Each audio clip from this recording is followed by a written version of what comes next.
మాటి మాటికి నీళ్ళు తాగుతున్నావన్నా భయపడా లేకపోతే ఏమనిపించింది? Very good question.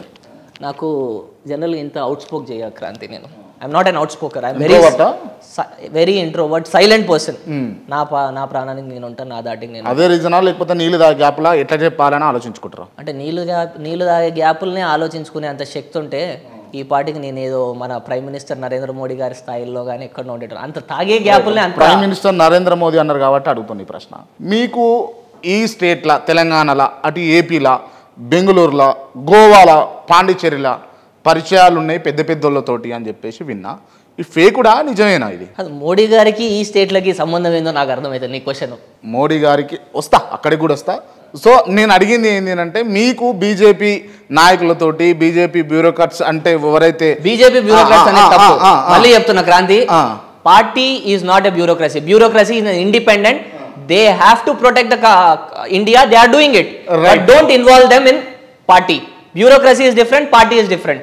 పార్టీ నిబంధనలు వేరుంటాయి, బ్యూరోక్రసీ వాళ్ళ డాక్యుమెంటేషన్ వాళ్ళ ప్రాసెస్ వేరుంటది. దొరికింది కదా క్రాంతి దొరికిందని మస్తు చేసుకున్నావు అన్న. అట్లనే కాదు క్రాంతి, నువ్వు నన్ను జనరల్గా లేనిది ఉన్నట్టు నువ్వు జనరల్గా నన్ను ప్రొజెక్ట్ చేద్దామని చెప్పి నన్ను క్వశ్చన్లు అడుగుదామని చెప్పి నువ్వు అంటున్నావు చూడు. మరి నువ్వు జనరల్గా బ్యూరోక్రసీని తప్పు పడితే నేను ఛాన్సే లేదు క్రాంతి. మనం ఈ స్థాయిలో ఉన్నామంటే bureaucracy and ruling party is always there. మనం ఈ స్థాయిలో ఉన్న నేను కూడా ఒప్పుకుంటా. Taking to back my words, మీకు నేను అడుగుతున్నా ఓపెన్గా, పాండిచ్చేరిలో, గోవాలో పరిచయాలు ఉన్నాయా లేవా? నువ్వు అడిగిన అన్ని స్టేట్లలో ఉన్నాయి. స్టేట్లనే నేను చెప్పని అవసరం లేదు. ఉన్నాయి కదా. పాండిచ్చేరి అయినా పర్లేదు, గోవా అయినా పర్లేదు, కర్ణాటక అయినా పర్లేదు, తెలంగాణ అయినా పర్లేదు, ఆంధ్రప్రదేశ్ అయినా పర్లేదు. South region, India south India నేను ఏ రోజు చెప్పా, ఇండియా సౌత్ ఉన్నాయి. నాకు పరిచయాలు ఉన్నాయి అంతే తప్ప ఇవి చేయాలి అవి చేయాలని చెప్పి నాకేమి అంత. రైట్. అంటే మీకు ఆ పరిచయాలు ఉండడం ఒక రీజను, దాన్ని కూడా కొంచెం పక్కన పెడితే ఫస్ట్ మీ ఏజ్ ఎంత ఉంటుంది brother? I'm Born in 1994 2 November. This is my date of birth. ఎవరికి ఇంతవరకు తెలియదు. అందరు నన్ను జనరల్గా 32, 34, 35 లేకపోతే 26, 24 అదే ఏజ్ అనుకుంటారు. నేను జనరల్గా 30 ఇప్పుడు 30 ఏళ్ళు ఉన్నారు. 30 ఏళ్ళు ఉన్న ఆయనకు ఆర్ సెల్వం పాండిచ్చేరి స్పీకర్, ఆయనతోటి ఏం పరిచయం? అంటే పరిచయాలు ఉండొద్దా? ఆయనతోటి ఏం పరిచయం? పాండిచ్చేరి స్పీకర్ ఆర్ సెల్వం తోటి మీకు ఏం పరిచయం? నేను లోకల్ టు వోకల్ అని చెప్పేసి బీజేపీ వాళ్ళు ఒక ప్రోగ్రామ్ చేశారు జనరల్గా ఉమెన్ ఎంపవర్మెంట్ గురించి ప్రోగ్రామ్ చేశారు. నేనేం చేసిన అంటే దానికి నా తరపున అయిన కాంట్రిబ్యూషన్, దాని తరపున అయినా నన్ను చీఫ్ గెస్ట్గా పిలిచారు. సో అట్లా అని చెప్పేసి పరిచయాలు ఉంటాయి క్రాంతి. పరిచయాలకి వేటికి సంబంధాలు వేరే దానికి అవసరం. నేను చాలా ప్రోగ్రామ్ చేసిన పాండిచ్చేరిలో, ఫుడ్ డిస్ట్రిబ్యూషన్ చేసిన, సీఎం గారి బర్త్డే రోజు వాళ్ళకందరికీ ఫ్రీ రైస్ పెట్టించిన. It is my call and it is my things. నువ్వు నన్ను దాని గురించి కనెక్షన్లు ఎట్లుంటాయి, రిలేషన్లు ఎట్లుంటాయి, ఉంటాయి క్రాంతి. మంచి చేస్తే ఎవరికైనా రిలేషన్లు ఉంటాయి, నీకైనా ఉంటాయి, నాకైనా ఉంటాయి, వేరే వాళ్ళకైనా ఉంటాయి. You have to do good things to the సొసైటీకి గుడ్ చేస్తే ఆబ్వియస్లీ ఉంటాయి. రైట్. ఇప్పుడు ఇక్కడ ఉన్నటువంటి ఈ పోలీస్ ఆఫీసర్లతోటి పరిచయాలు ఉన్నాయి. పోలీస్ ఆఫీసర్లకు మీరు ఫోన్ చేసి మాట్లాడతారు, ఐఏఎస్ ఆఫీసర్లతో మాట్లాడతారు, ఐపీఎస్ ఆఫీసర్లతో కూడా మీరు మాట్లాడతారు. ఓకే, ఒక్కసారి నేను అన్నది నాకెందుకు ఫేక్ అనిపిస్తున్నది, అది విన్నా నేను నిజమా అబద్ధం అని అనిపిస్తున్నది. అది పాండిచ్చేరి స్పీకర్ అయినటువంటి ఆర్ సెల్వం తోటి నిజంగానే మీరు టచ్లో ఉన్నారా? నేను ఒకసారి మాట్లాడతా, జస్ట్ కర్టసీ కాల్ చేస్తా, నువ్వు వినాలి ఓకేనా? నేనైతే జనరల్గా కర్టసీ కాల్ అందరికీ చేస్తా, ఎలా ఉన్నారు ఏంటని అడుగుతా. సో ఇప్పుడు చేస్తా, సారు ఒకవేళ లిఫ్ట్ చేస్తే it is good, I will show you. నేను పిఏకి చేయ క్రాంతి, నాకు అలవాటు లేవు. నాకు తెలిసి వాళ్ళకు తెలుగు రాదేమో, తమిళ్ మాట్లాడతా. ఐ స్పీక్ 6 లాంగ్వేజెస్ క్రాంతి, నాకు 6 లాంగ్వేజ్లు మాట్లాడతా నేను. సో ఇక్కడైతే నీకు కనబడుతున్నట్టుంది ఆర్సల్.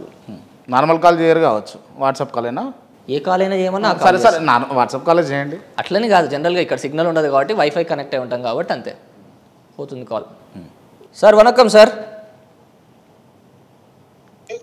సార్ వనక్కం sir. Sir good sir, how are you sir? Sir నల్లా இருக்கீங்களா sir? Sir when should I come sir to meet you? It's been long time sir. Yes sir, you come Thursday sir. Okay sir, rest all good sir? Yes very good. Thank you sir, good day sir. Thank you. Right. నమ్మలే కానీ మొత్తానికి ఈ interview ద్వారా, ఈ phone call ద్వారా appointment అయితే వచ్చింది మీకు. నాకు అపాయింట్మెంట్ అవసరం లేదు, నేను ఒకటే చెప్పిన, నేను నీకు కర్టసీ కాల్ చేస్తా. ఇప్పుడు నువ్వు నన్ను ఇరకాటంలో పెట్టినావు, సార్ రమ్మంటుండేది థర్స్డే. నీకు అర్థమైందా?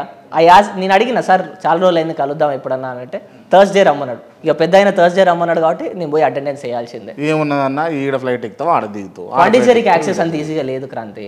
ఒకటే ఫ్లైట్ ఉంటుంది హైదరాబాద్ నుంచి. అది ప్రాబ్లం. తమిళనాడు చెన్నైకి అయితే నీకు చాలా ఉంటాయి. నీకు అర్థమైందా? మళ్ళీ లేకపోతే బెంగళూరు నుంచి వెళ్ళి 300 కిలోమీటర్స్ బై రోడ్ పోవాలి నేను. సో అదంతా ప్రాబ్లం ఉంటుంది. నువ్వు చెప్పినందుకు ఇప్పుడు థర్స్డే రోజు నాకు మంచిగా పెట్టినావు. ఇక పోయి అటెండెన్స్ నేను వేయాల్సిందే. రైట్, ఓకే, పోయిరండి. కుదిరితే మేము కూడా వస్తాం. మేము కూడా ఆడికి వచ్చి you are always welcome. Speaker గారే కాదు, సీఎం గారు కూడా కల్పిస్తుందా? సీఎం గారు కూడా మనకు చాలా అంటే నేను చేసే కార్యక్రమాలని తను ఒక రకంగా కాకుండా సన్నీ మా పాండిచేరికి కూడా చాలా అవసరం ఉంటుంది. Because it is very small state. It's a union territory కాబట్టి అక్కడ జనరల్గా యాక్సెస్ బాగుంటుంది క్రాంతి. పొలిటీషియన్స్ నువ్వు కలవాలంటే అక్కడ లోకల్స్ వాళ్ళ ఇంటికి వెళ్ళిపోతారు క్రాంతి. మనలాగా ఫోన్లో వాళ్ళు వెళ్ళి అక్కడ మాట్లాడుకుంటారు. నీకు అర్థమైందా? మనం ఇక్కడ ఏం చేస్తాం, ఫోన్ కాల్ చేసి అపాయింట్మెంట్ తీసుకొని అదంతా. అక్కడ ఆ ప్రోటోకాల్స్ ఉంటాయి. They are people's leader. చిన్న స్టేట్లలో యూ హ్యావ్ ఈజీ యాక్సెస్. అదొక్కటి గుర్తుపెట్టుకో. దానివల్ల మనం ఏం చేస్తామంటే వాళ్ళకి మనం డైరెక్ట్ ఏదైనా సేవ చేయాలంటే డైరెక్ట్ రీచ్ అయిపోద్ది. మీడియేటర్లు ఉండరు, మధ్యవర్తులు ఉండరు. నేను చేస్తాను, నువ్వు అది చెయ్యి అన్నారు. నేను చేయాలనుకుంటే నేను డైరెక్ట్ పోయి జనాలకు చేసేస్తాను. That is access and approach in small state.